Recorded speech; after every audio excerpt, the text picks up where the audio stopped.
Hello hello hello.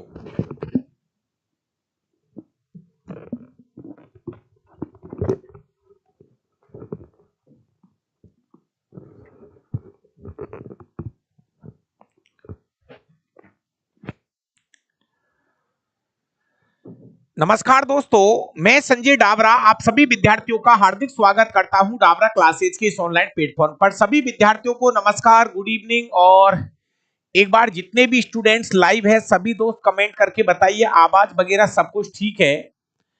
राजकुमार good evening भाई, राजवीर, विनीत, विक्रम, महादेव का लाडला, जय हो भाई, सबको मेरा नमस्कार, रामरूप। एक बार जल्दी से कमेंट करके बताओ आवाज वगैरह क्लियर है। राज मीणा गुड इवनिंग भाई, मुनेश मीणा, चलिए कालू राम भाई, सबको नमस्कार। जितने भी स्टूडेंट्स क्लास को लाइव देख रहे हैं मैं आप सबको बता दूं, प्यारे विद्यार्थियों, आज हम रेलवे टीसीएस ने 2024 के अंदर जो 62 पेपर कराए हैं उसका हम पेपर नंबर 18 कर रहे हैं और ये टेक्नीशियन का तीसरा पेपर होगा दोस्तों।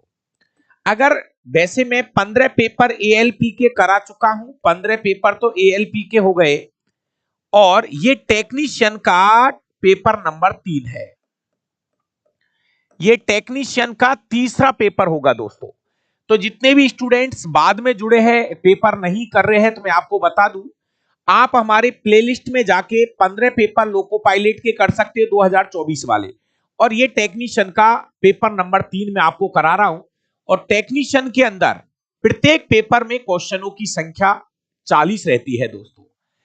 अगर बहुत सारे स्टूडेंट्स ग्रुप डी के बारे में क्वेश्चन पूछेंगे, मैं आपको बता चुका हूं, वीडियो बना चुका हूं, और एक ही लाइन में मैं आपको बता दूं, जितने भी भाई ग्रुप डी के बारे में जानना चाहते हैं। प्यारे विद्यार्थियों, आज कोर्ट में सुनवाई हुई है। कोर्ट की सुनवाई में यह आया है कि भाई ग्रुप डी की जो भर्ती है 2024 वाली, इस पर स्टे है। स्टे का मतलब है कि 1 महीने के अंदर कोई एग्जाम नहीं करानी। साथ में यह भी बोला है दोस्तों, मैं आपको फिर बता दूं कि ये जो स्टे है ये 1 महीने के अंदर हट जाएगा और 1 महीने के अंदर हटेगा, फाइनली हट जाएगा। ये भी बोल दिया उन्होंने। 1 महीने का स्टे भी लगा दिया, भैया 1 महीने के अंदर आप कोई भी एग्जाम डेट वगैरह नहीं दोगे। और ये भी कह दिया कि 1 महीने के अंदर इसका पूरा सुड़जाड़ भी कर लेना है आपको। तो मैं तो आपको यही कहूंगा कि प्लीज आप अपनी तैयारी जारी रखिए। हम तो पहले भी यही कह रहे थे पुराने बच्चों से भी कि एग्जाम को तो होना है, आज नहीं तो 6 महीने बाद, 4 महीने बाद एग्जाम को होना है। साथ में लोको पायलट में कोई रुकावट नहीं है, टेक्नीशियन में कोई रुकावट नहीं है। भैया एनटीपीसी की दोबारा भर्ती की चर्चा चल रही है, इसलिए मैं तो आपको यही सलाह देता हूं। बाकी आपकी मर्जी है, आपके पास समय है। बस मैं यही कहूंगा बार बार कि आपके पास समय है, चाहे साइंस लाइव बैच से पढ़ो, चाहे रिकॉर्डेड बैच से पढ़िए, लेकिन एक बार आपके पास समय है। बस बार बार यही कहता रहूंगा कि आपके पास समय है, उसका आप फायदा उठाइए। आप अपनी तैयारी को और मजबूत करिए। चाहे एग्जाम 6 महीने बाद हो, लेकिन वो एग्जाम पास होनी चाहिए। बस यही हमारा टारगेट है। बाकी का हमारा काम है रात 8 बजे आना, आपके साथ प्रैक्टिस करवाना। अगर किसी भी विद्यार्थी को विज्ञान पढ़ना है तो मात्र 299 रुपए के अंदर वो कंप्लीट साइंस बैच पढ़ सकता है। और इस बैच के अंदर आपको मिलेगी 200 घंटे की रिकॉर्डेड क्लास। जी हां, इस बैच में आपको हम 200 घंटे की क्लास आपको उपलब्ध करा रहे। रोज के एक एक, दो दो, तीन तीन क्लासें पढ़ दो। इसको पढ़ डालिए, इसको पढ़ डालो मेरे भाई। मैं तो यही कह रहा हूं, इस साइंस को पढ़ लीजिए, बहुत मायने रखती है। और ये मेरी हाथ से लिखी गई फिजिक्स की किताब है, इसको आप ऑर्डर कर सकते हो। ये हाथ से लिखी गई मेरी बायोलॉजी की किताब है। आप हमारे डाबरा क्लासेस जयपुर एप्लीकेशन से इन किताबों को ऑर्डर कर सकते हो। हाँ, थोड़ा बरसात का टाइम है, समय भले ही 2-3 दिन ज्यादा लग जाएगा, लेकिन किताब हर हालत में आप तक पहुंच जाएगी। चलिए अब करते हैं पेपर स्टार्ट। जी हां, आपको प्ले स्टोर पे जाना है, Dabra classes Jaipur app download करके आप आराम से बुक ऑर्डर कर सकते हो। दोस्तों यहां लिख देता हूं, ये टेक्नीशियन का तीसरा पेपर हम आपको करा रहे हैं दोस्तों। टेक्नीशियन का ये तीसरा पेपर है और पहला क्वेश्चन आपकी स्क्रीन पर आ चुका है। चलो भाई, सभी भाई एक बार वीडियो को लाइक जरूर कर दिया करो, और यहां से आगे बहुत ज्यादा कमेंट आपके नहीं पढ़े जाएंगे। इस क्लास का जो पीडीएफ है वो आपको डाबरा क्लासेस टेलीग्राम चैनल पे मिल जाएगा। चलिए शुरू करते हैं भाई। किसी तत्व की परमाणु संख्या, किसी तत्व की परमाणु संख्या किसकी संख्या से निर्धारित होती है? प्यारे प्यारे विद्यार्थियों, आप हमेशा हमेशा याद कर लेना कि परमाणु संख्या हमेशा प्रोटॉन की संख्या के बराबर होती है। चाहे इस दुनिया में कितना भी बड़ा भूकंप आ जाए, ये दोनों हमेशा बराबर रहते हैं। जैसे मान लीजिए किसी का परमाणु क्रमांक 17 है, इसका मतलब 100% इसमें प्रोटॉन की संख्या भी 17 होगी।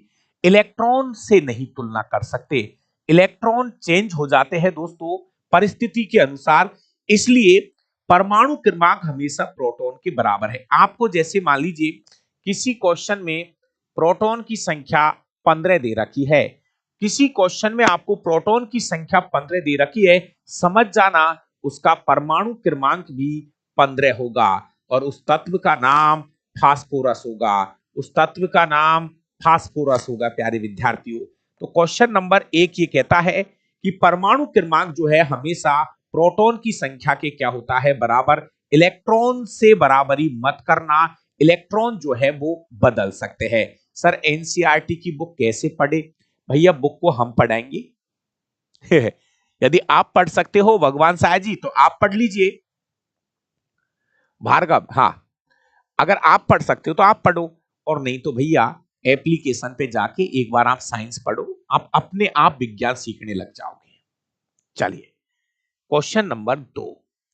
प्यारे विद्यार्थियों, 5 किलोग्राम द्रव्यमान की गेंद को जब जमीन से 5 मीटर की ऊंचाई तक उठाया जाता है तो गेंद में प्राप्त होने वाली ऊर्जा कितनी होगी? प्यारे विद्यार्थियों, जब भी बात उठक पटक की होती है तो आपको एमजीएच के पास में जाना है। जब भी कभी उठक पुटक की बात होती है, जब भी किसी वस्तु को पृथ्वी सतह से उठाकर कुछ ऊंचाई पे रखते हो तो वहां पे आपको कार्य ज्ञात करना पड़ता है। W बराबर mgs से इस क्वेश्चन को, ये जी देते ही समझ जाना कि ये जी क्यों दे रखा है आपको।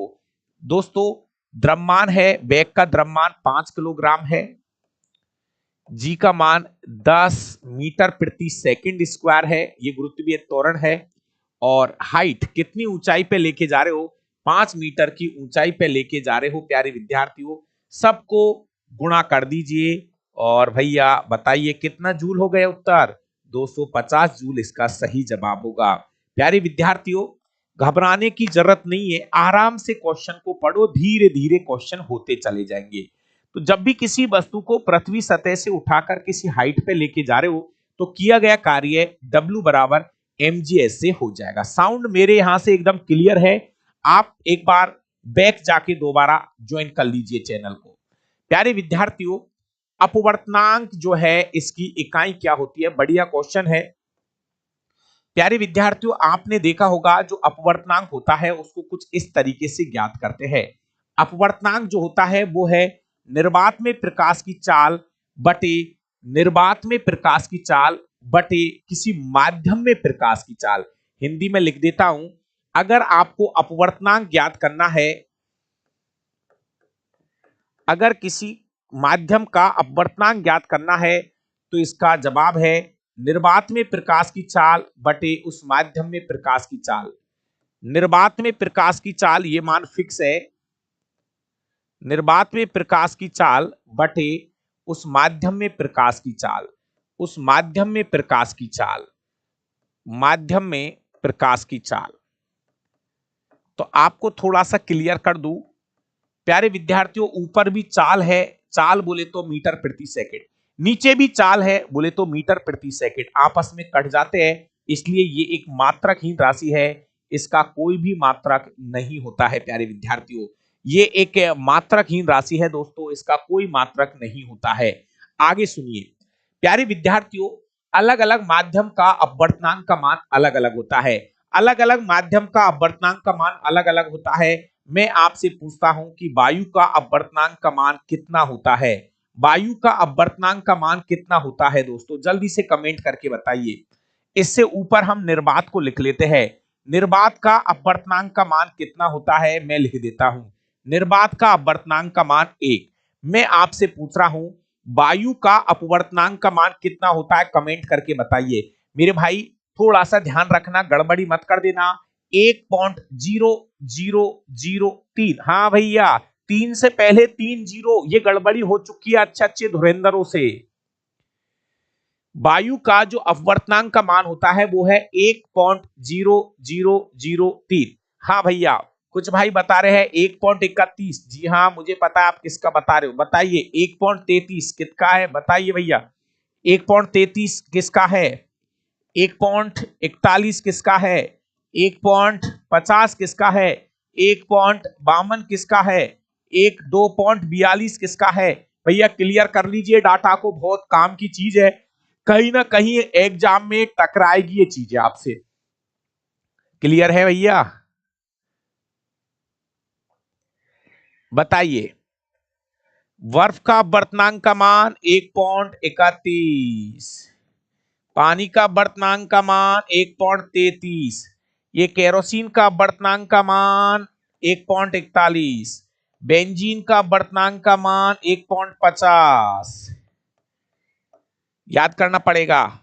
ये क्राउन कांच का, और ये है हमारा हीरा। हीरा दोस्तों, इनको याद करो यार, है ना। बाकी आपकी मर्जी है, बहुत ज्यादा नहीं लिखे हैं मैंने, वो चीजें लिखी है जिनको आपको याद करना पड़ेगा। दोस्तों, ग्रुप डी का एग्जाम चाहे 6 महीना बाद होगा, लेकिन होगा, और आपको समय की जरूरत है। आप अपनी तैयारी करिए। इधर लोको पायलट वाले भाइयों वापस तैयार हो जाओ, टेक्नीशियन वाले भाई दोबारा तैयार हो जाओ, एनटीपीसी वाले भाई भी दोबारा के लिए तैयार हो जाइए।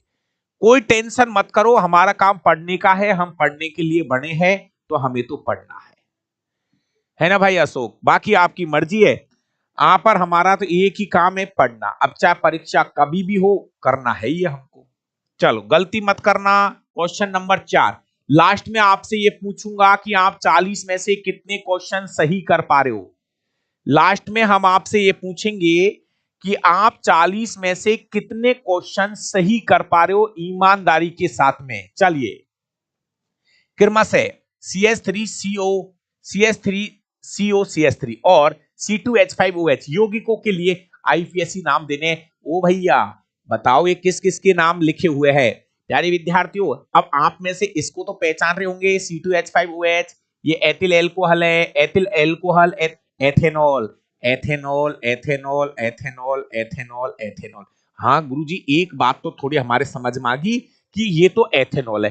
पुच्छी वाला एथेनॉल, पीछे वाला एथेनॉल, तो आगे वाला क्या है भैया। आगे वाला देखो, ये कुछ इस तरीके का है, CH3 C double bond O CH3। प्यारे विद्यार्थियों, अगर आपने क्रियात्मक समूह पढ़े हैं तो ये वाली चीज कीटोन को दिखाती है। ये कीटोन है, ये क्रियात्मक समूह है जिसका नाम है ketone. On on on, ketone on. Carbon कितने हैं, कार्बन कितने हैं, कार्बन की संख्या यहां 3 है, 1 2 3, 3 कार्बन है। मेथ एथ प्रोप शब्द का प्रयोग होगा, प्रोप शब्द का, 3 कार्बन है, प्रोप शब्द का प्रयोग होगा प्यारे विद्यार्थियों। Propanone, propanone, ketone on, ketone, ketone, ketone, we right answer. C पे क्यों जा रहे हो भाई, ये ओइक एसिड थोड़ी है, प्रोपेनोइक ओइक एसिड थोड़ी है ये। ओइक एसिड में तो COOH आता है, ओइक एसिड में। ओइक ओइक थोड़ी है, गई भैंस पानी में। जय हो भाइयों।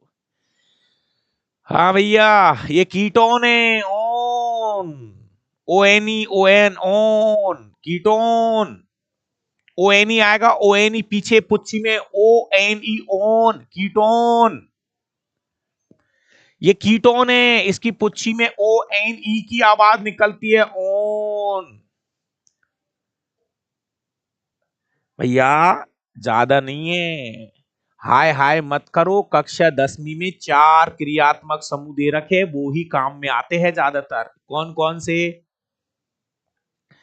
प्यारे विद्यार्थियों, हमारी एनसीईआरटी में एक तो दे रखा है OH एल्कोहल, एक दे रखा है एल्डिहाइड CHO, एक दे रखा है हमारे C डबल बॉन्ड O वाला कीटोन, एक दे रखा कार्बोक्सिलिक अम्ल COOH।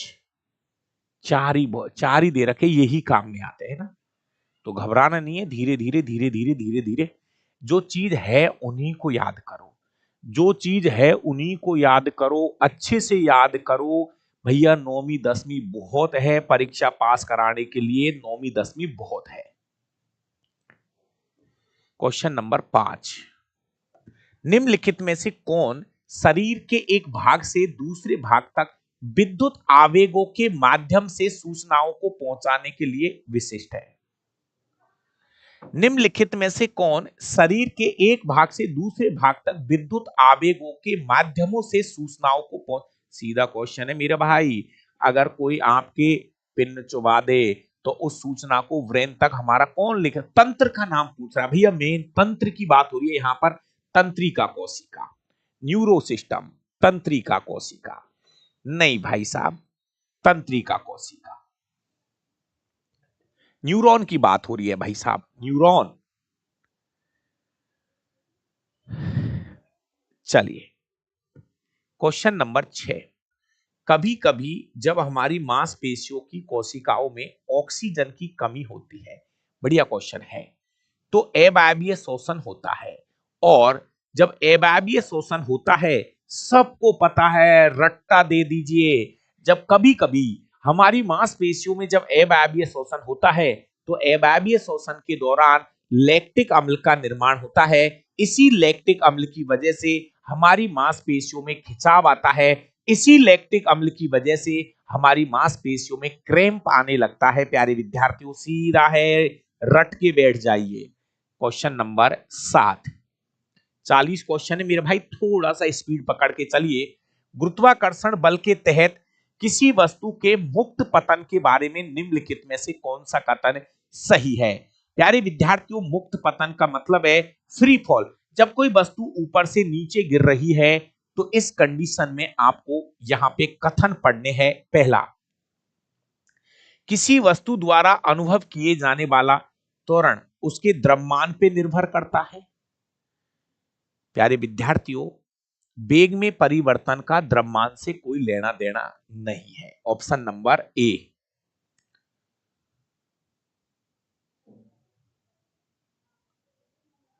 थैंक यू भाई चमन सिंह जी, पहला कथन गलत है। किसी वस्तु द्वारा अनुभव किए जाने वाला त्वरण वस्तु की गति की दिशा के विपरीत होता है। त्वरण का गति की विपरीत दिशा, चलो इसको छोड़ो। किसी वस्तु द्वारा अनुभव किए जाने वाला त्वरण उस वस्तु के द्रव्यमान पर निर्भर नहीं करता है। मुक्त पतन के दौरान वस्तु का वेग स्थिर रहता है, नहीं।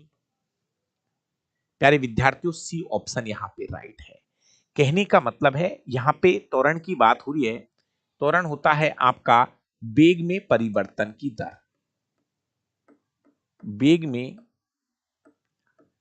परिवर्तन की दर को हम त्वरण कहते हैं। फॉर्मूला कुछ ऐसे होता है, अंतिम वेग प्रारंभिक वेग बटे समय। कहने का मतलब त्वरण का द्रव्यमान से कोई रिलेशन नहीं है। यहां पे ऑप्शन नंबर सी आपका राइट आंसर होगा।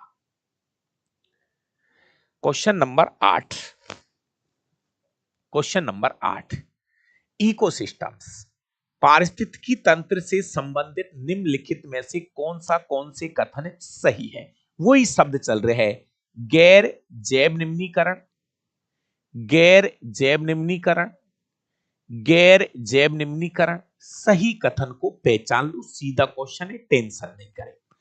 प्यारे विद्यार्थियों, गैर जैव निम्नीकरण का मतलब है ऐसे पदार्थ जिनका विघटन नहीं होता है। तो गैर जैव निम्नीकरण पदार्थ पारिस्थितिक तंत्र के विभिन्न सदस्यों को हानि पहुंचाते हैं। बिल्कुल बात सही लग रही है। गैर जैव निम्नीकरणीय पदार्थ पारिस्थितिक तंत्र के विभिन्न सदस्यों को हानि पहुंचाते हैं, सही है। गैर जैव निम्नीकरण पदार्थ जैविक प्रक्रियाओं द्वारा विघटित हो जाते हैं, नहीं, ये विघटित नहीं होते।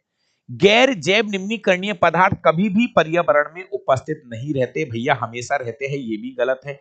तो केवल पहला कथन सही है, केवल पहला कथन सही है। प्यारे विद्यार्थियों, ऐसे पदार्थ जिनका विघटन नहीं होता है, जैसे प्लास्टिक है, कांच है, लंबे समय तक मिट्टी में पड़े रहते हैं। इस क्वेश्चन का सही जवाब ऑप्शन नंबर सी होगा दोस्तों। क्वेश्चन नंबर 9 क्या कहता है, एक नियत बल 4 न्यूटन।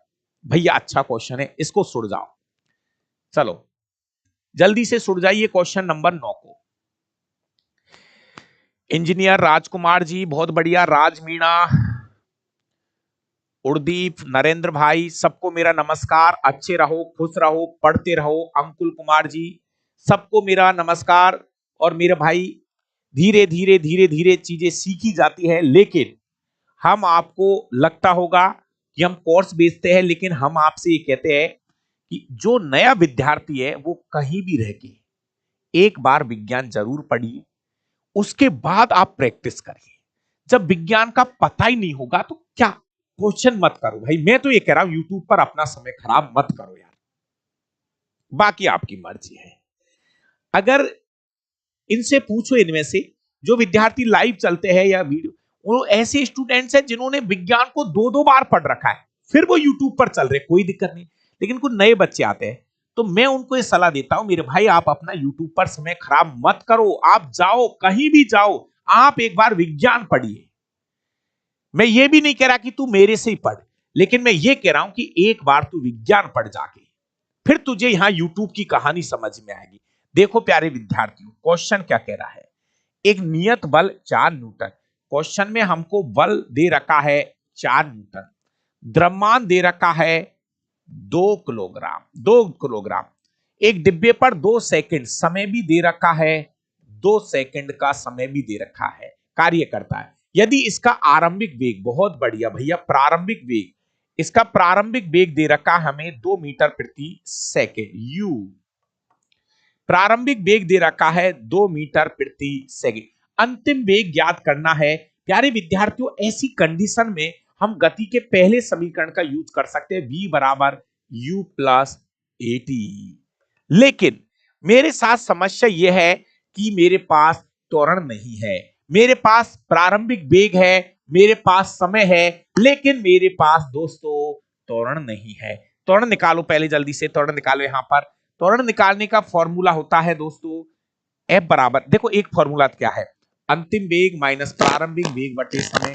ये फॉर्मूला यूज नहीं होगा, ये फॉर्मूला यूज नहीं होगा, समझिए आराम से, क्योंकि मेरे पास अभी अंतिम वेग नहीं है। ये वाला फॉर्मूला यूज नहीं होगा, तो वो वाला फॉर्मूला लगाओ, F बराबर एम ए होता है, F बराबर होता है एम ए। तो A बराबर F upon M, F upon M.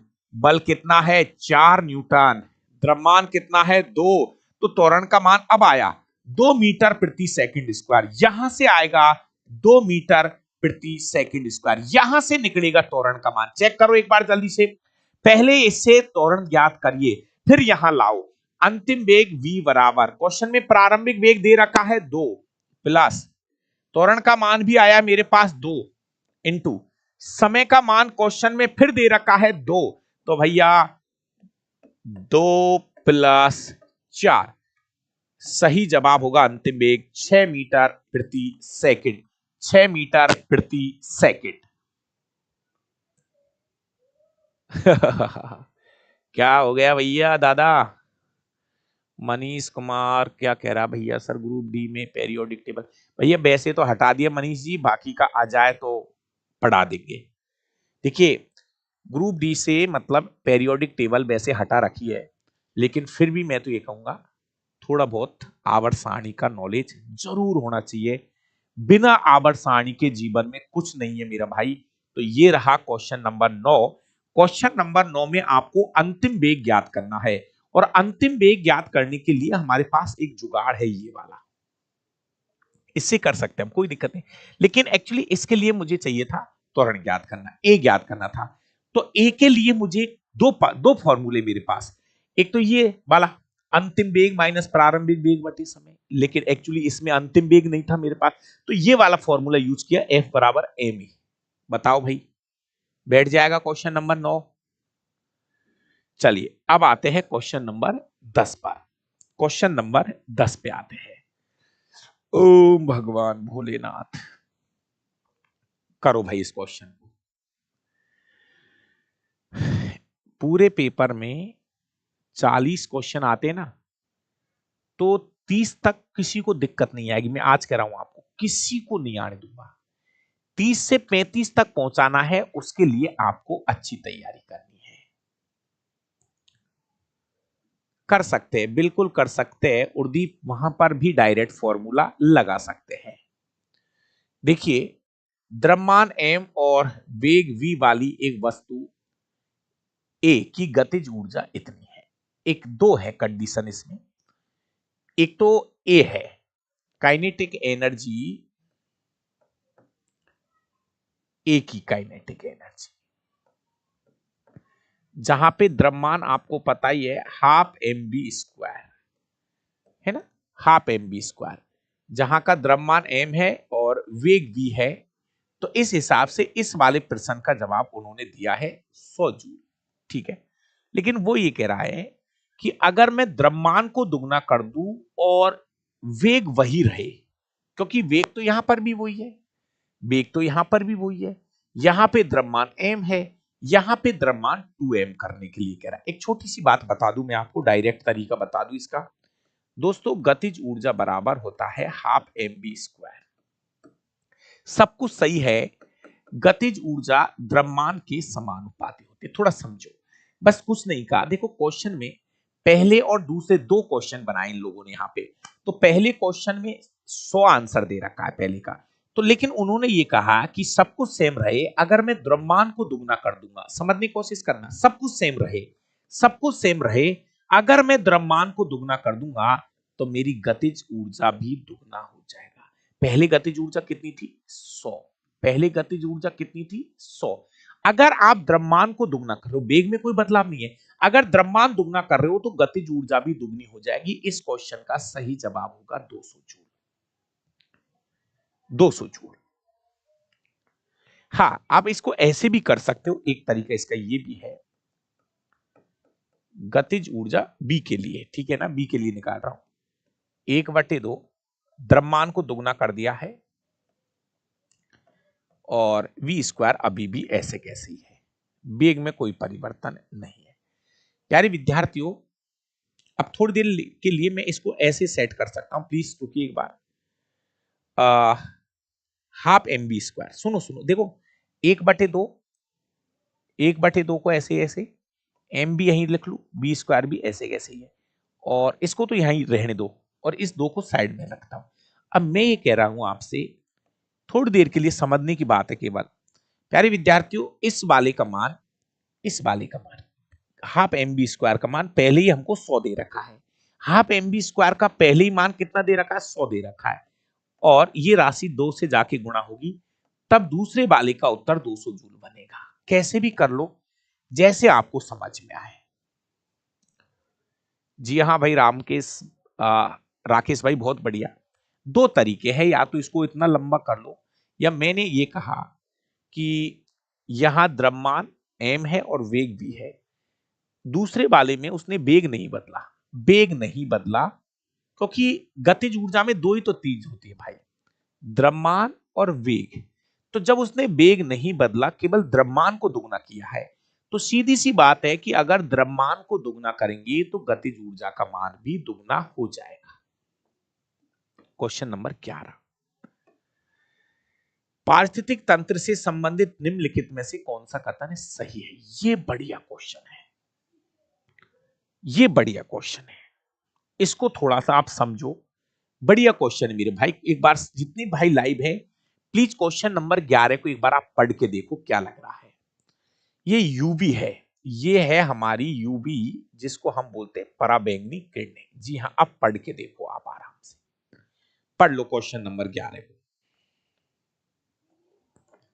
ये हमारी जो एनसीईआरटी की किताब है ना, उसमें मैंने कितने दिन आपको ये भेज चुका हूं कि ये क्वेश्चन आपको आ रहा है, लगातार आ रहा है।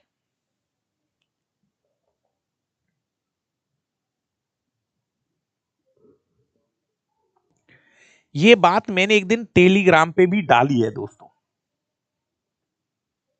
देखो मेरी बात को सुनो, एक्चुअली होता क्या है थोड़ा समझो। देखिए बात हो रही है, ये ओजोन परत की बात हो रही है, ओजोन परत की बात हो रही है। पहली बात तो ये ओजोन गैस बनती कैसे है, इसको थोड़ा सा क्लियर कर लो।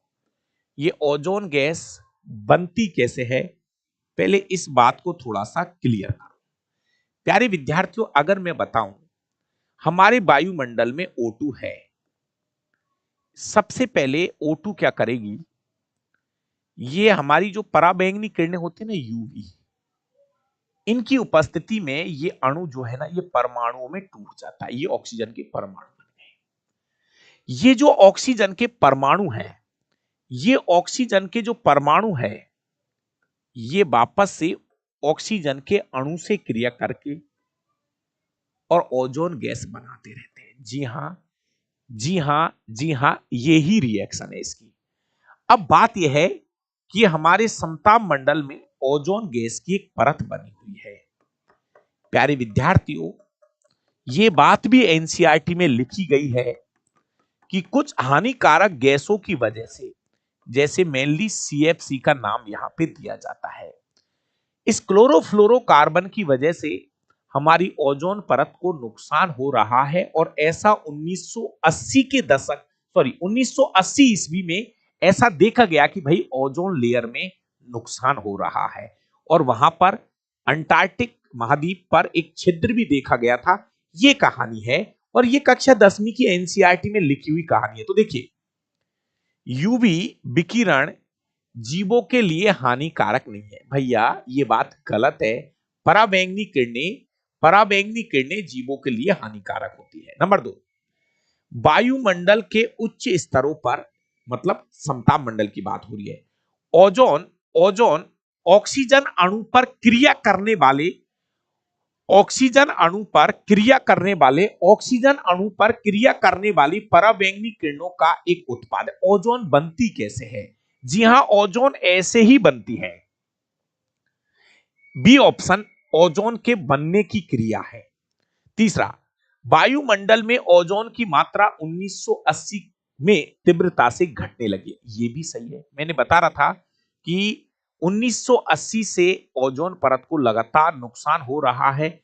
तो अगर आपको ऑप्शन अच्छे से नहीं दिख रहे हैं तो मेरे हिसाब से क्वेश्चन नंबर 11 का सही जवाब होगा ऑप्शन नंबर डी। सही जवाब होगा ऑप्शन नंबर डी। प्यारे विद्यार्थियों, पहला क्वेश्चन तो वैसे ही देखो, इसमें फर्स्ट है ये गलत हो गया, इसमें फर्स्ट है ये गलत हो गया, इसमें फर्स्ट है ये गलत हो गया, क्योंकि ये तो सबने पढ़ रखा है कि ओजोन परत जो है हमारे लिए नुकसानदायक है। अगर ये सॉरी पराबैंगनी किरणें हमारे लिए नुकसानदायक है। अगर ये पराबैंगनी किरणें नीचे आएंगी तो एक त्वचा कैंसर वाला शब्द भी याद रखना, त्वचा कैंसर वाला शब्द भी याद रखना। क्वेश्चन नंबर 12, ये और भी मोस्ट है, ये और भी मोस्ट है, बहुत शानदार क्वेश्चन है। अपना इसका स्क्रीनशॉट लेके मेरे कहने से इसको अपनी टॉप क्वालिटी के अंदर सजा के रख लेना भैया। अभी ग्रुप डी को आने दो, थोड़ा धैर्य रखो, अभी कर लोगे तो पीछे क्या करोगे। मैं कह रहा हूं ये भी मैं कराऊंगा 62 पेपर, ग्रुप डी के 99 पेपर भी मैं कराऊंगा। थोड़ा धैर्य रखो, ये भी एनसीईआरटी नए पेपर है, मैं इसलिए इनको करा रहा हूं, वो भी करा दूंगा। प्यारे विद्यार्थियों, एक लंबे धारावाही चालक तार, ये है एक लंबा धारावाही चालक तार। दोस्तों ये चालक तार है, ठीक है। बहुत अच्छा क्वेश्चन है, मजा आ जाएगा। निम्नलिखित कथनों में से कौन सा सत्य नहीं है? सत्य नहीं है, सत्य नहीं है। 3 कथन सही है, एक कथन गलत है। 3 कथन सही है, इनमें एक कथन गलत है। उस गलत कथन को पहचान जाइए, मजा आ जाएगा। प्यारे विद्यार्थियों, जैसे जैसे हम तार से दूर जाते हैं चुंबकीय क्षेत्र कम होता जाता है, बिल्कुल सही है दोस्तों। ये तो आपने भी पढ़ा होगा। जैसे ये तार है, इसके चारों ओर शुरू होता है चुंबकीय क्षेत्र, संकेंद्रीय चुंबकीय क्षेत्र। प्यारे विद्यार्थियों, जैसे जैसे तार से हम दूर जाते हैं चुंबकीय क्षेत्र का मान दूरी के साथ घटता जाता है दोस्तों। ऑप्शन नंबर ए सही है। हम चुंबकीय क्षेत्र की दिशा निर्धारित करने के लिए फ्लेमिंग के बाएं हाथ के नियम का उपयोग करेंगे। चलो बहुत बढ़िया प्यारे विद्यार्थियों, ये लाइन गलत है। चुंबकीय क्षेत्र की दिशा ज्ञात करने के लिए हम फ्लेमिंग का नहीं प्यारे विद्यार्थियों, मैक्सवेल के दक्षिण हस्त अंगुष्ठ नियम का यूज करते हैं। यहां पे जो नियम लगता है वो है मैक्सवेल का। भाइयों, मैक्सवेल का दक्षिण हस्त दक्षिण या दाएं हाथ के अंगूठे का नियम, दाएं हाथ के अंगूठे का नियम यहां पे काम करता है। याद करो मेरे प्यारे विद्यार्थियों, चुंबकीय क्षेत्र की दिशा ज्ञात करने के लिए उसमें बताया है, एक चालक तार लो, उसको अपने दाएं हाथ में इस तरह से पकड़ो तो अंगूठा अंगूठा धारा की दिशा को बताएगा और मुड़ी हुई उंगलियां चुंबकीय क्षेत्र की दिशा को बताएगी। मुड़ी हुई उंगलियां चुंबकीय क्षेत्र की दिशा को बताती है। यह नियम मैक्सवेल का है दोस्तों, ये मैक्सवेल का नियम है, मैक्सवेल का नियम है। ओ फ्लेमिंग का अभी कहां जा रहे हो भाई साहब? चुंबकीय क्षेत्र की दिशा बताने के लिए एक तो मैक्सवेल का नियम चलता है और एक स्क्रू वाला नियम चलता है। स्क्रू कसने वाला नियम चलता है प्यारे विद्यार्थियों। तो ये थोड़ा सा ध्यान रखना, चुंबकीय क्षेत्र की दिशा दिशा दिशा बताने के लिए हम मैक्सवेल के दाएं हाथ के अंगूठे का नियम काम में लेते हैं। Option number C. यदि हम धारा की दिशा को पलट देंगे, सुनिए सुनिए सुनिए, देखो अभी एक मिनट, जैसे ये अपना पेन है, अभी धारा की दिशा ये है नीचे से ऊपर। अगर धारा की ओ सुन ले दादा, ओ सुन ले, अगर धारा की दिशा ये है ऊपर की तरफ, तो चुंबकीय क्षेत्र की दिशा ये है, चुंबकीय क्षेत्र की दिशा ये है मेरी तरफ। अगर मैं धारा की दिशा बदल दूं, धारा की दिशा कर दूं ऊपर से नीचे, तो देख चुंबकीय क्षेत्र अब जा रहा है इधर की तरफ, चुंबकीय क्षेत्र की दिशा इधर की तरफ। मेरे भाई सुन ले, तूने धारा की दिशा बदली, पहले दिशा थी नीचे से ऊपर, दिशा ये देखो, ये अंगूठा दिशा को बताता है नीचे से ऊपर, तो चुंबकीय क्षेत्र ये रहा, चुंबकीय क्षेत्र ये रहा। अब हमने क्या किया, हमने धारा की दिशा बदल दी, ऊपर से नीचे कर दी, तो देखो चुंबकीय क्षेत्र की दिशा बदल गई। मेरे भाई बहुत अच्छा कंसेप्ट है, सी ऑप्शन बिल्कुल सही है। ऑप्शन नंबर डी, यदि हम धारा में वृद्धि करते हैं तो चुंबकीय क्षेत्र की प्रबलता भी बढ़ जाती है। कहने का मतलब धारा की दिशा, सॉरी, धारा की अगर तीव्रता बढ़ाएंगे, धारा का मान बढ़ाते हैं, तो चुंबकीय क्षेत्र का मान भी बढ़ता है। बहुत अच्छा कंसेप्ट है, याद करके स्क्रीनशॉट लेके अपने पास रख लेना, काम में आएगा। क्वेश्चन नंबर 13, 10 किलोग्राम द्रव्यमान वाली एक वस्तु 3 मीटर प्रति सेकंड के प्रारंभिक वेग से गति कर रही है। इसका अंतिम वेग 5 मीटर प्रति सेकंड हो, तब इसकी गतिज ऊर्जा क्या होगी? प्यारे विद्यार्थियों, एक मिनट रुको, द्रव्यमान दे रखा है 10 किलोग्राम, प्रारंभिक वेग दे रखा है 3 मीटर प्रति सेकंड, अंतिम वेग दे रखा है 5 मीटर प्रति सेकंड। गतिज ऊर्जा ज्ञात करनी है। गतिज ऊर्जा का सही में फॉर्मूला ये होता है, गतिज ऊर्जा अंतिम वेग का स्क्वायर माइनस प्रारंभिक वेग का स्क्वायर। प्यारे विद्यार्थियों, 1/2, द्रव्यमान जो है वो है 10, अंतिम वेग का स्क्वायर कितना है 5 का स्क्वायर, प्रारंभिक वेग का स्क्वायर मोड़ लो 3 का स्क्वायर, ये इधर राशि बचती है 5, इधर 5 का स्क्वायर 25, 25 में से 9 घटा लो, 25 में से 9 घटा लो, 16 इंटू 5 करिए दोस्तों, 16 इंटू 5 करिए, 16 इंटू 5 करिए, ठीक है ना। गतिज ऊर्जा बराबर 5, ये हो गया 19 में से 9 घट गए, कितना बच गया, 25 में से 9 घट गए 16, 16 पंजो 80, 80 जूल होगा, उत्तर होगा 80 जूल। गतिज ऊर्जा का मान 80 जूल हो जाएगा दोस्तों, 80 जूल, 80, 160 नहीं भाई, 80 आएगा। देखिए मेनली अपन क्या करते हैं, गतिज ऊर्जा का ये फॉर्मूला यूज करते हैं, गतिज ऊर्जा हाफ mv²।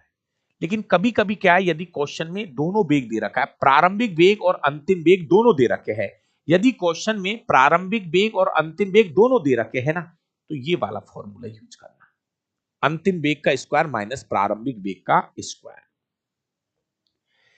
किसी सरल बहुकोश के जीवों में बीजाणुधानी द्वारा का विकास कवक तंतु पर होता है तथा बीजाणुधानी में बीजाणु का निर्माण होता है। भाई साहब एक बार फिर से बता दूं, कक्षा 10वीं की एनसीईआरटी में अलैंगिक जनन की जो विधि है वहां पर आपको प्यारे विद्यार्थियों एक कवक का नाम दे रखा है राइजोपस। ये क्वेश्चन आगे भी रिपीट होगा। राइजोपस एक कवक है, राइजोपस एक कवक है जिसके अंदर अलैंगिक जनन की जो विधि है वो है बीजाणुधानियों के द्वारा अलैंगिक जनन होता है, बीजाणुधानियों के द्वारा अलैंगिक जनन होता है। सीधा क्वेश्चन है एनसीईआरटी में, ध्यान रखना काम की चीज है।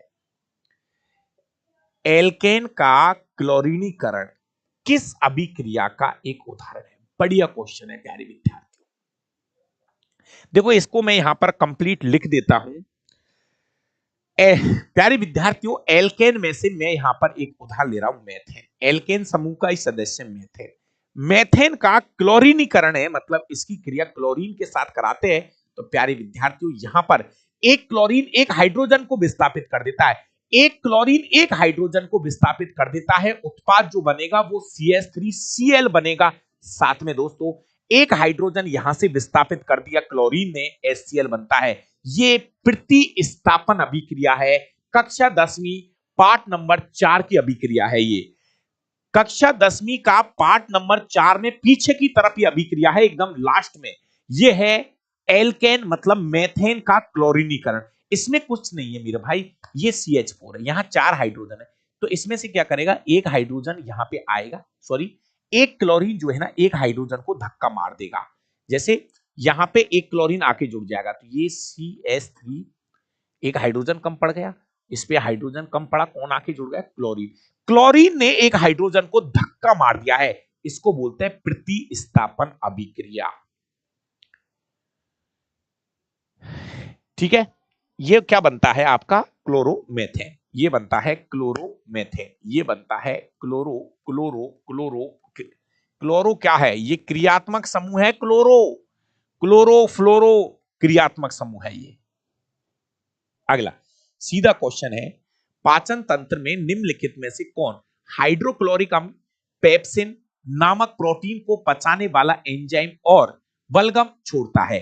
प्यारे प्यारे विद्यार्थियों आपसे ऐसे पूछ रहा है पाचन तंत्र में, आपको यह पता करना है कि पाचन तंत्र में कहां से HCl निकलता है, कहां से पेप्सिन एंजाइम। तो प्यारे विद्यार्थियों आपको मैं बता दूं, हमारा जो आमाशय होता है, आमाशय की दीवारों पर, आमाशय की दीवारों पर जठर ग्रंथियों का आवरण पाया जाता है और इन्हीं जठर ग्रंथियों से लगातार, इन्हीं जठर ग्रंथियों से लगातार ये चीजें निकलती है। जैसे क्या क्या निकलता है? HCl यहीं से निकलता है, रेनिन एंजाइम, पेप्सिन एंजाइम, ये सब जठर ग्रंथियों से निकलता है दोस्तों।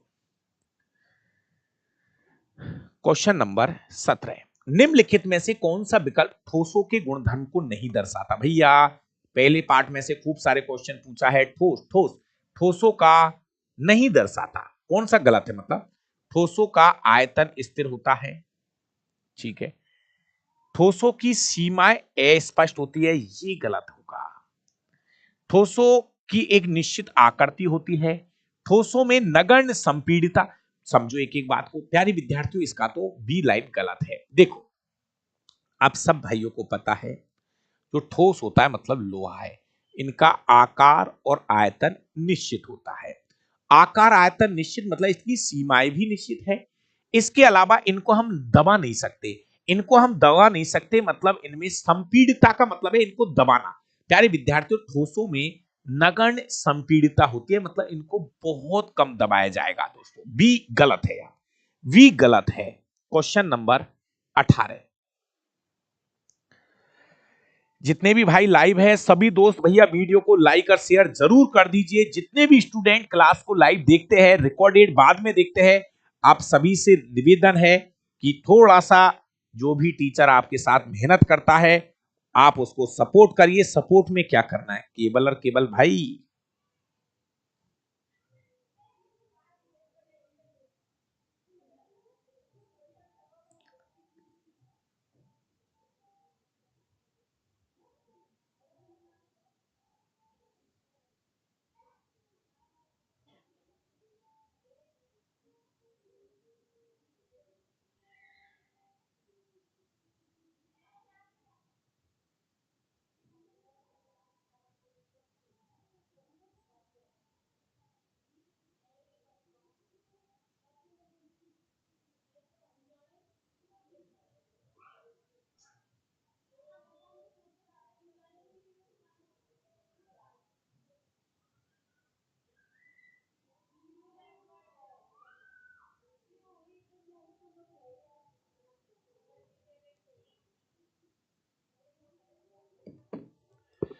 हाँ भाई दोस्तों, एकदम सीधा क्वेश्चन है, कल परसों के दिन ही बताया था। ऑक्सीजन ऑक्सीजन को हम ऐसे लिखते हैं, इसको बोलते हैं द्विपरमाणुकता। ऐसे ही फास्फोरस को हम ऐसे लिखते हैं, ये 4 परमाणु से मिलकर बनता है चतुष्परमाणु। सल्फर के लिए बताया था मैंने 8 परमाणुकता। इसके लिए अक्रिय गैस जो होती है ना दोस्तों, जैसे हीलियम है, इसकी परमाणुकता होती है 1। हीलियम है, नियोन है, आर्गन है, ये अक्रिय गैस होती है दोस्तों। इनकी परमाणुकता कितनी होती है? 1। इसकी परमाणुकता कितनी है? 2। इसकी परमाणुकता 4। इसकी परमाणुकता 8 होती है।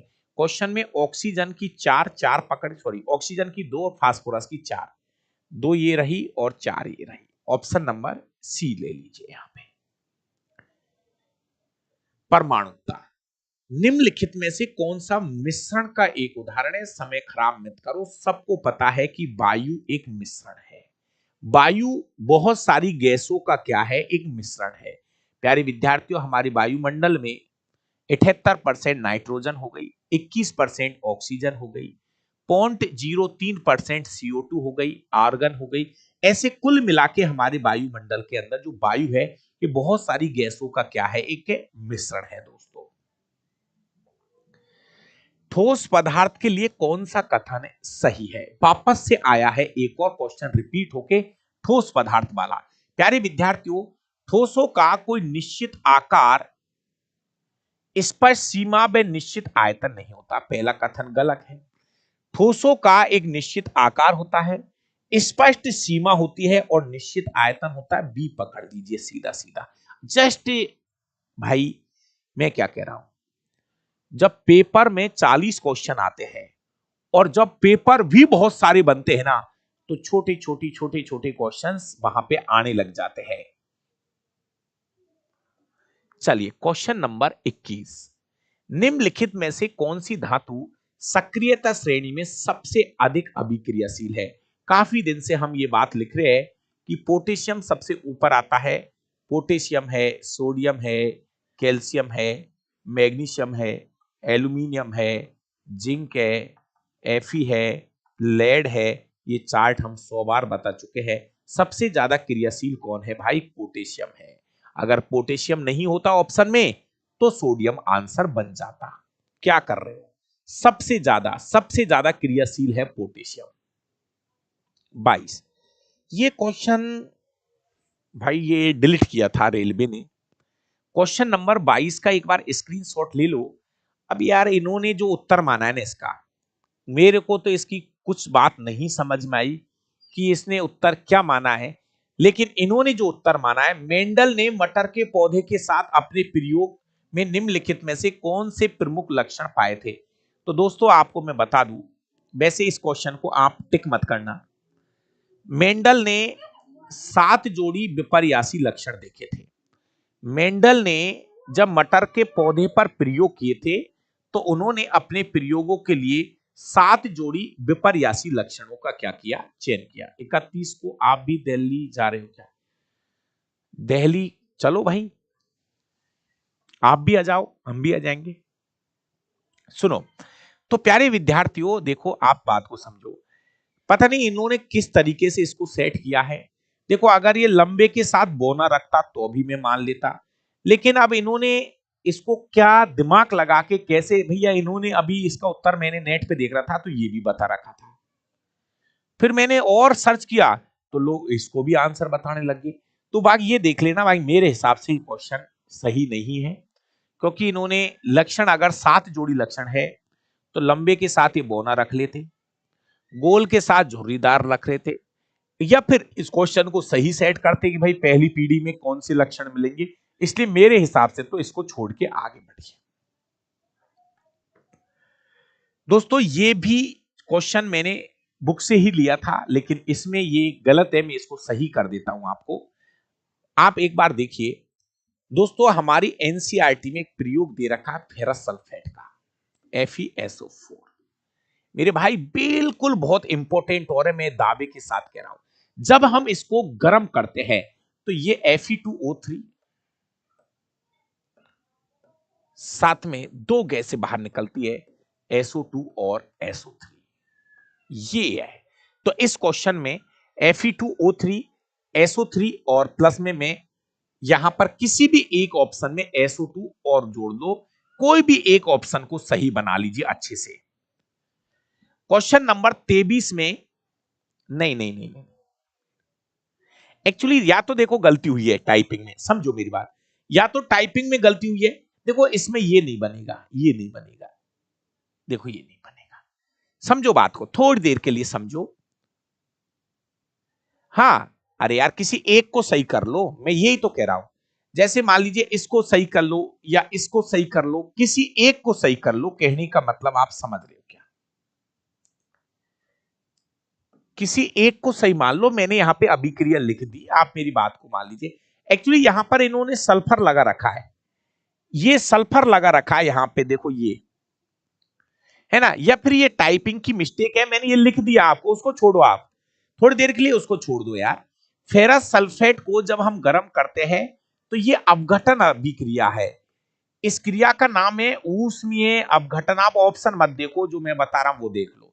जब हम फेरस सल्फेट को गर्म करते हैं तो यहां पर Fe2O3 बनेगा, साथ में इनका ध्यान रखना सल्फर डाइऑक्साइड और सल्फर ट्राइऑक्साइड बनते हैं, मैंने साइड में लिख दिया, इस पे ध्यान रखो आप। अरे दादा इसको मत करे, या तो इसमें से इसको ये नहीं है, ये इसको हटा ले, इसको ये एस एस नहीं है यहाँ पे, ज्ञान ही बन रहे हो बिना काम। या तो एस को हटा लो, डी को सही कर लो, ऐसे करता हूं मैं थोड़ी देर के, आप मानोगे नहीं मुझे पता है, आप मानोगे नहीं मुझे पता है, तो मैं ये करता हूं, इसमें से ये Fe2O3 इसको हटा देता हूं, तब मानोगे आप, मुझे पता है, नहीं तो Fe2O3 SO2 और अब मान गए आप। हाँ, आपको डी उत्तर लगाना है, कोई बात नहीं, डी लगा ले महाराज।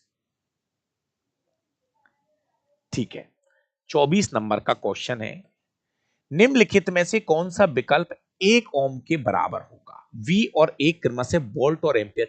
1 ओम प्रतिरोध R बराबर RA/VI। तो प्यारे विद्यार्थियों, जब वोल्टेज 1 वोल्ट होगा, धारा 1 एम्पियर होगी, तो प्रतिरोध का मान 1 ओम हो जाएगा। तो 1 वोल्ट बटे 1 एम्पियर, 1 वोल्ट बटे 1 एम्पियर से 1 ओम बनेगा। ग्रुप डी के करवा देंगे भाई, करवा देंगे, करवा देंगे। क्वेश्चन नंबर, ये बढ़िया क्वेश्चन है, पौधों की जड़ें हमेशा नीचे की ओर बढ़ती है, जबकि अंकुर अंकुर जब बीज उगता है सामान्यतः ऊपर की ओर जमीन से दूर बढ़ते हैं। टहनियों और जड़ों के ऊपर की ओर ऊपर और नीचे की ओर होने वाली वृद्धि को निम्नलिखित में से किस रूप में? प्यारे विद्यार्थियों देखो, इसमें क्या बोला जाता है, जैसे मान लीजिए आपके पास ये पौधा है, तो इससे ये तो आपका तना वाला भाग हो गया और ये हमारा जड़ वाला भाग हो गया। तो एक्चुअली हम ऐसे बोलते हैं कि ये है, गुरुत्वाकर्षण से इसको सेट करते हैं, इसको बोलेंगे धनात्मक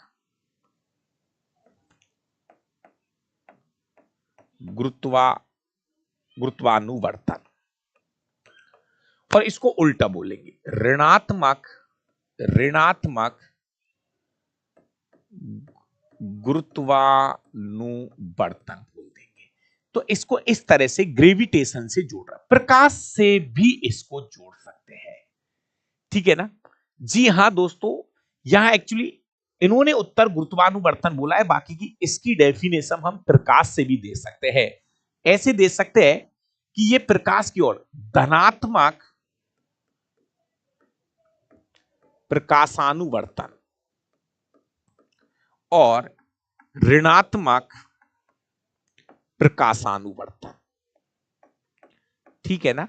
बाकी का यहां पर इन्होंने ए ऑप्शन को टिक किया था, ए और बिल्कुल बिल्कुल दोनों ही सही आप मान सकते हो। अगला क्वेश्चन है, रिक्त स्थान ऊतक पौधों को कठोर और मजबूत बनाते हैं, पौधों के भागों को मजबूत। प्यारे विद्यार्थियों, आपको यहां पर कुछ ऊतकों के नाम दे रखे हैं, आपने पढ़ा होगा, और यहां जो उदाहरण है ना, देखो ये है collenchyma, sclerenchyma, aerenchyma, chlorenchyma. Actually ये है हमारे स्थायी ऊतक, और आपको इनमें से एक आंसर फिर करना है कौन सा, कि कौन सा ऊतक है जो पौधों को मजबूती, कठोरता प्रदान करता है। वो है स्क्लेरेनकाइमा। स्क्लेरेनकाइमा जो अपने नारियल की जो जटाएं वगैरह होती है, तो आप देखना कि ये एक तरह की मजबूती पैदा करने का काम करता है। तो इस क्वेश्चन का सही जवाब होगा स्क्लेरेनकाइमा। कोलेनकाइमा का एक शब्द याद कर लो। कोलेनकाइमा का एक शब्द याद कर लीजिए, पौधों में लचीलापन देने का काम करता है कोलेनकाइमा। इसके बाद प्यारे विद्यार्थियों, ये दोनों अलग अलग हो जाएंगे, एरेनकाइमा और क्लोरेनकाइमा। ये आपके प्रकाश संश्लेषण वाले पार्ट में आ जाते हैं। 27, निम्नलिखित में से किस जीव को सामान्यतः ब्रेड मोल्ड कहा जाता है? प्यारे विद्यार्थियों, इस क्वेश्चन का सही जवाब होगा राइजोपस। आपने देखा होगा, मैं आपको फिर बताता हूं, जो राइजोपस होता है, राइजोपस जो होता है, ये अपना एक प्रकार का कवक है, एक प्रकार का फफूंद है। ये ब्रेड जो होती है ना, अपने जो रोटी होती है, ब्रेड जो होती है ना, उसके ऊपर एक काले रंग की परत जम जाती है, एक काले रंग की परत जम जाती है, इसलिए इसको काला काला काला कलर, इसलिए इसको बोलते हैं ब्रेड मोल्ड के नाम से पुकारा जाता है। सही जवाब होगा राइजोपस। अभी आया था, इसमें जो अलैंगिक जनन होता है ना, वो होता है बीजाणुधानी द्वारा। भैया ये है, दोनों ही क्वेश्चन इसी पेपर में आ चुके हैं। बीजाणुधानी के द्वारा अलैंगिक जनन होता है इसमें। अगला क्वेश्चन है रिक्त स्थान। पत्ती मतलब पत्ती की बाह्य त्वचा पर, प्यारे विद्यार्थियों, हमारी जो पत्ती होती है, इसकी बाह्य त्वचा पर छोटे छोटे छिद्र पाए जाते हैं। छोटे छोटे छिद्र स्टोमेटा, बंद होते हैं खुलते हैं, बंद होते हैं खुलते हैं, तभी बाष्पोत्सर्जन की क्रिया होती है। तो फंसो मत हो, कहीं ज्यादा एक्स्ट्रा दिमाग लगाने की जरूरत नहीं है। पत्तियों के किनारे पर छोटे छोटे से क्या पाए जाते हैं, छिद्र पाए जाते हैं। इनको स्टोमेटा बोलते हैं। ये स्टोमेटा जो है ना, बंद भी होते हैं खुलते भी है, और ये इस तरह का डायग्राम होता है। तो इसमें ये होती है प्यारे विद्यार्थियों, रक्षक कोशिकाएं, द्वार कोशिकाएं होती है। आप कक्षा 10वीं में ये डायग्राम है, और इन्हीं में प्यारे विद्यार्थियों यहाँ पे आपको क्लोरोफिल भी देखने को मिल जाएगा, और ये है रंध्र होते हैं दोस्तों। तो रंध्रों के खुलने और बंद होने पे बाष्पोत्सर्जन की क्रिया देखने को मिलती है। 29 नंबर, एक रासायनिक अभिक्रिया दे रखी है, लोहे की क्रिया कॉपर सल्फेट से करा रहे हैं, ये चीज बन रही है, ये अभिक्रिया कौन सी है? प्यारे विद्यार्थियों, ये है लोहा की क्रिया कराई जा रही है कॉपर सल्फेट के साथ। तो ये क्या करेगा, लोहा ज्यादा क्रियाशील है, कॉपर कम क्रियाशील है। लोहा ज्यादा क्रियाशील है, कॉपर कम क्रियाशील है, ये इसको हटा देगा, विस्थापित कर देगा, लोहा यहां जाएगा, तो ये बन जाएगा FeSO4, साथ में कॉपर आउट। ये विस्थापन अभिक्रिया का उदाहरण है। विस्थापन का मतलब है अधिक क्रियाशील वाली धातु, अधिक क्रियाशील वाली धातु कम क्रियाशील वाली धातुओं को विस्थापित कर देती है। अधिक क्रियाशील वाली धातु कम क्रियाशील वाली धातुओं को विस्थापित कर देती है।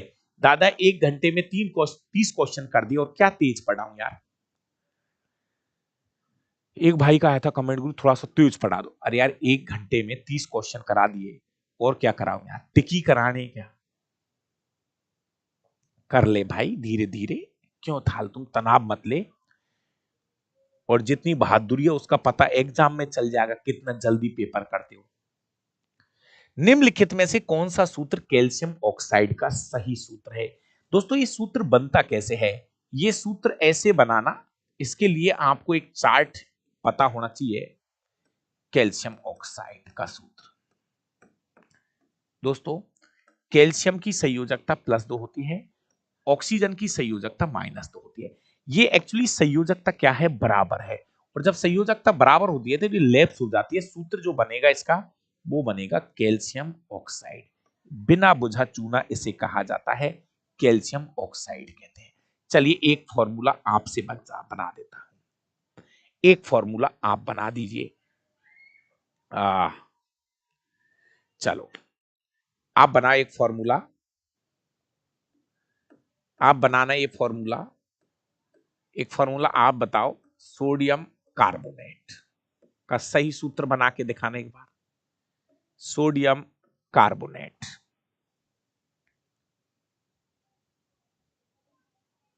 एक फॉर्मूला और, फेरस सल्फेट, फेरस सल्फेट। ठीक है, ये दो फॉर्मूले इनको आप बनाना। अमित कुमार जी यार, एक्चुअली पहले ग्रुप डी के अंदर 20 क्वेश्चन थे, सॉरी लोको पायलट का पेपर करा था, वहां 20 क्वेश्चन थे। यहां मैं टेक्नीशियन के पेपर करा रहा हूं और टेक्नीशियन के एक पेपर में 40 क्वेश्चन है मेरे भाई यार। ठीक है ना, तो थोड़ा सा टाइम तो लगेगा। जूल में 1 किलोवाट घंटे का मान कितना होता है प्यारे विद्यार्थियों? 1 किलोवाट घंटे बराबर 1 यूनिट जिसको बोलते हैं, इसका मान 3.6 इंटू 10 की पावर 6 जूल होता है। 3.6 इंटू 10 की पावर 6 जूल, इसको 1 यूनिट भी कहते हैं, 1 यूनिट भी इसे कहा जाता है। अगला क्वेश्चन है, एक विद्युत बल्ब के फिलामेंट द्वारा 1 एम्पियर की विद्युत धारा, धारा का मान दे रखा है 1 एम्पियर, समय का मान दे रखा है 8 मिनट। 8 मिनट में तंतु से अनुप्रस्थ काट से गुजरने वाले इलेक्ट्रॉनों की संख्या ज्ञात करनी है। इलेक्ट्रॉनों की संख्या ज्ञात करनी है। इलेक्ट्रॉन पर आवेश का मान 1.6 इंटू 10 की पावर-19 कूलाम दे रखा है। प्यारे विद्यार्थियों इधर आइए, सबसे पहले आपको एक फॉर्मूला याद होगा, Q बराबर NE। इस फॉर्मूले से हम N निकालेंगे, number of electron. Number of electron निकालना है, आवेश की मात्रा Q बटे में E। Q का मान डायरेक्ट नहीं दे रखा, Q बराबर IT होता है, Q बराबर IT होता है, IT, Q बराबर IT, ये नंबर ऑफ इलेक्ट्रॉन ज्ञात करने के लिए। Q बराबर I, धारा का मान दे रखा है कितना, 1 एम्पियर। समय का मान 8 मिनट, मतलब 8 छक्की 48, 480 सेकंड ले लेना, 480 सेकंड ले लेना भैया। ठीक है, और बटे में नीचे 1.6 इंटू 10 की पावर-19। प्यारे विद्यार्थियों, जब इसको मैं बहुत अच्छे से सॉल्व करूंगा तो ऊपर जाने दो 10 इंटू 480, 480 इंटू 10 की पावर-19 को ऊपर जाने दो प्लस में, नीचे मैंने पॉइंट हटाया 16 किया है। प्यारे विद्यार्थियों, इसको मैं 3 बार उड़ा दूंगा सीधा ही, 16 3 48, 30 आ गया। ठीक है ना, 16 3 48, 30 आ गया ये। अब ये क्या बन गया, 300 बन गया दोस्तों, 30 ढाई के 300 इंटू 10 की पावर-19। लेकिन प्रश्न में ये दोनों जीरो को यहां ऐड कर दिया, दोनों जीरो को वहां ऐड कर दिया, ये 10 की पावर-21 बन गया, 10 की पावर-21 बन गया, 3 19 से 21 बन गया, दोनों ये दोनों जो जीरो है ना यहां ऐड जाके कर दी, तो 3 इंटू 10 की पावर-21 बन गया। मजा आ गया भाई साहब, बढ़िया क्वेश्चन, हल्के में नहीं लेना। क्यू बराबर IT होता है भैया, विद्युत धारा I बराबर Q अपॉन T, तो Q बराबर IT लिख सकते हैं ना, Q बराबर IT लिख सकते हैं हम। कानपुर से थैंक यू भाई, बढ़िया।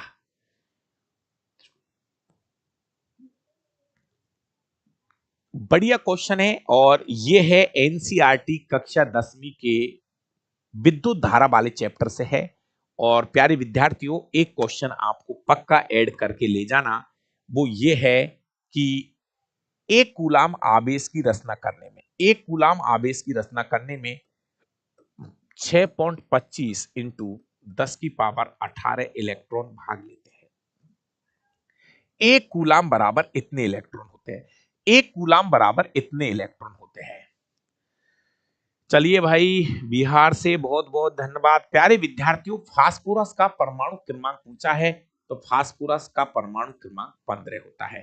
फास्फोरस 15वें नंबर पे आता है। तो थोड़ा सा आपको नंबर याद रखने हैं, कहां तक कोशिश करूं, 30 तक के तत्वों के नंबर याद होने चाहिए, 30 तक के तत्वों के नंबर याद होने चाहिए। ये बढ़िया क्वेश्चन है, इसको कौन सही करेगा? क्वेश्चन नंबर 34, कौन सही करेगा इसको? प्यारे विद्यार्थियों, अगर आप डाबरा क्लास या यूट्यूब चैनल पे थोड़ा सा भी विश्वास करते हो तो मैं दावा कर रहा हूं कि 2024 के 62 पेपर भी पूरे करा दूंगा। इसके अलावा ग्रुप डी 2022 के 99 पेपर भी पूरे करा दूंगा। बाकी आपकी मर्जी है, और भगवान ने चाहा तो आपसे आज कह रहा हूं, फिजिक्स, केमिस्ट्री और बायोलॉजी के कम से कम टॉपिक बाई क्वेश्चन भी मैं पूरे कराने की कोशिश करूंगा एग्जाम से पहले पहले। लेकिन आप ये सोचो कि एक ही दिन में हाय हाय करने से चीजें सही हो जाती है, नहीं होती है। अगर भाई लाइव बैच भी चल रहा है, हमारा 6 से 7 लाइव चलता है, फिर 1.5 घंटे आपको यहां पढ़ा देता हूं मैं, तो ये है। बाकी जरूरत पड़ी तो मैं आपके लिए लगा हूं, लगा रहूंगा, आपको तनाव नहीं लेना है। ये क्वेश्चन करके दिखाना भाई, एक बार करो तो सही। देखो अब दिक्कत आती है भाई साहब, कुछ चीजें ऐसी है जिनको समझाना पड़ता है। भैया देखो थोड़ा सा मैं आपको समझाऊं, यहां पर इन लोगों ने क्या किया है, यदि 1000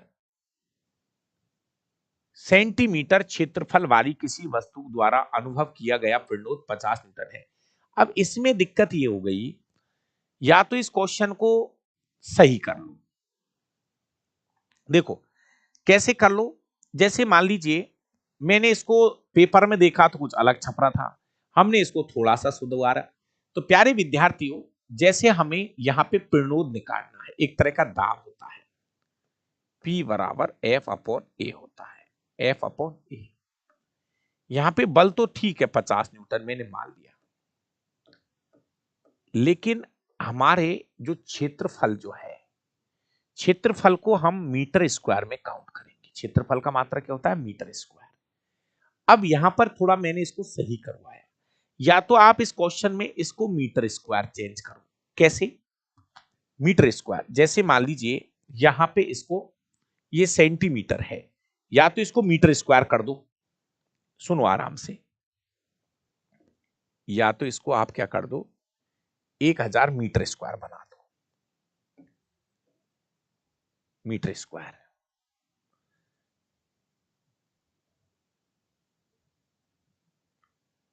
इसको आप एक बार 1000 मीटर स्क्वायर कर लो, मीटर स्क्वायर कर लो। अगर आप इसको 1000 मीटर स्क्वायर करते हो, क्योंकि क्षेत्रफल का जो मात्रक होता है वो मीटर स्क्वायर ही होता है, या तो आपको ये सीधा मीटर स्क्वायर बनाना पड़ेगा भैया, करना पड़ेगा।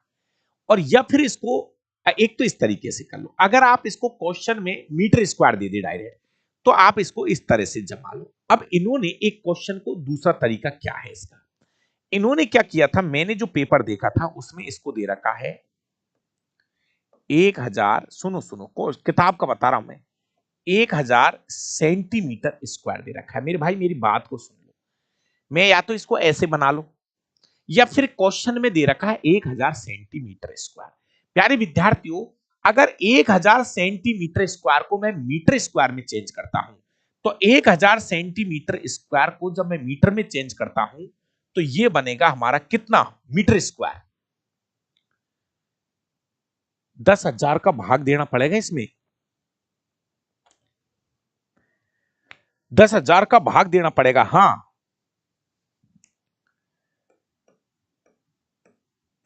जी हां, मीटर स्क्वायर बनाने के लिए, स्क्वायर बनाना है मीटर।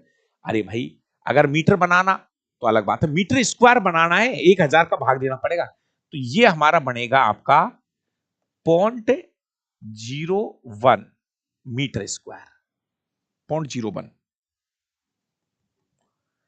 काट लो इनको, 3 से 3 हटा दो, ठीक है, 0.1, 0.1, 0.1 मीटर स्क्वायर ले लो। दो तरीके से कर सकते हो। अब हमें वही फॉर्मूला P बराबर F अपॉन ए, तो बल कितना दे रखा था, 50 न्यूटन, 50 न्यूटन। और एरिया जो है ना वो है 0.1 मीटर स्क्वायर, किताब में ये था ये क्वेश्चन। तो इसका जो आंसर होगा वो होगा 500 पास्कल, 500 पास्कल होगा। ये आप देख लेना थोड़ा सा, कोई दिक्कत नहीं है। अभी तो मैं इसको यहां पे 500 पास्कल से कर रहा हूं। अगर आपको ये यहां पर, अगर इसको आप डायरेक्ट मीटर स्क्वायर रखते हो तब तो ये कर लेना, और अगर आप इसको सेंटीमीटर स्क्वायर रखते हो, सेंटीमीटर का स्क्वायर रखते हो, तो ये चीज आपको बदलनी पड़ेगी। जी हां, 0.1 भैया ये है 1000 सेंटीमीटर स्क्वायर, इसको बदलना है मीटर स्क्वायर में, तो स्क्वायर लगा के ही जाएगा ये। अगला क्वेश्चन ये है कि कोलाइडी कणों द्वारा प्रकाश के प्रकीर्णन की परिघटना से आप क्या समझते हो। मेरे भाई हमारी कक्षा 9वीं की क्लास में बिल्कुल एक शानदार सा चित्र सहित बना रखा है जिसका नाम है टिंडल प्रभाव। जी हाँ, टिंडल प्रभाव जो है ये कोलाइडी कणों का ही एक उदाहरण है, जहां पे जैसे मान लीजिए कोई प्रकाश है, किसी जंगल में से गुजर रहा है, तो वहां पर ऐसे कलरफुल सी कुछ लाइटें दिखाई देती है, तो वो कोलाइडी विलयन से ही समझाई जाती है।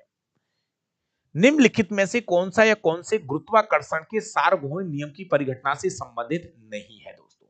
प्यारे विद्यार्थियों, गुरुत्वाकर्षण का सार्वभौमिक नियम पृथ्वी के चारों ओर चंद्रमा की गति सही है। ग्रह उपग्रहों की जो गति है वो इसको सेटिस्फाई करती है। चंद्रमा के कारण उत्पन्न होने वाला ज्वार भाटा ये भी बिल्कुल सही है। नाभिक के चारों ओर इलेक्ट्रॉन की गति ये नहीं है, नाभिक के चारों ओर इलेक्ट्रॉन की गति नहीं है। इस क्वेश्चन का सही जवाब होगा ए बी। ये कक्षा 10वीं सॉरी कक्षा 9वीं की एनसीईआरटी में उदाहरण दे रखे गुरुत्वाकर्षण के। नहीं नहीं, पृथ्वी के चारों ओर चंद्रमा की गति है ना, ये भी इसी का उदाहरण में आता है भाई साहब। हाँ सर, मैंने रिकॉर्डेड बैच लिया, उसमें वर्गीकरण नहीं पढ़ा। क्या करेगा पढ़ के वर्गीकरण? जब रेलवे की तैयारी कर रहा है तो क्यों कलेक्टर बन रहा है? एनसीईआरटी में वर्गीकरण नहीं है। अगर थोड़ा बहुत जरूरत पड़ेगा बेसिक तो मैं आपको वो चीज बता दूंगा किसी दिन, लेकिन अभी अगर वास्तव में आप एनसीईआरटी से ही पढ़ रहे हो ना, तो एनसीईआरटी में वर्गीकरण नहीं है, नई किताबों में से वर्गीकरण हटा दिया है। 37 नंबर, पादप कोशिकाएं अपने अंदर पादप कोशिकाएं अपने अंदर जल की मात्रा में परिवर्तन करके अपनी आकृति बदल सकते हैं, जिसके परिणाम स्वरूप फूलते हैं और सिकुड़ते हैं, और प्यारे विद्यार्थी उनका आकार बदल जाता है। ये वो ही उदाहरण है जो कुछ दिन पहले आया था किशमिश वाला। प्यारे विद्यार्थियों, किशमिश के अंदर जब हम पानी में डालते हैं तो वो पानी का अवशोषण कर लेती है, इसको बोलते हैं परासरण। यहां पर एक विधि चलती है जिसका नाम परासरण। बहुत ज्यादा दिमाग मत लगाइए प्यारे विद्यार्थियों, ये वो ही किशमिश वाला उदाहरण है, जब सूखी है तो पानी अंदर चला जाएगा, है ना। बिलियन कैसा ले रहे हो आप? और एक है कि उस किशमिश में से पानी बाहर भी निकल जाएगा, अगर बाहर का जो बिलियन है उसकी सांद्रता ज्यादा है तो। 38 नंबर, रिक्त स्थान में मृत ऊतक होते हैं। प्यारे विद्यार्थियों, जो नारियल की छाल होती है उसके अंदर जो ऊतक होता है वो है स्क्लेरेन्काइमा, और ये एक प्रकार का मृत ऊतक होता है दोस्तों। ये एक प्रकार का मृत ऊतक होता है स्क्लेरेन्काइमा।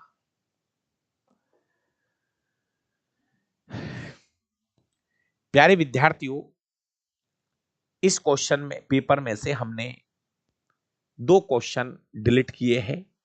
मतलब अगर मैं आपको बता दूं तो जो ये पेपर नंबर 3 है टेक्नीशियन का, थोड़ी देर आपसे मुझे कुछ बात करनी है, 1 मिनट मैं वो बात अभी कर लेता हूं आपसे। आपके भी कुछ क्वेश्चन है तो आप एक बार मुझे पूछ सकते हैं।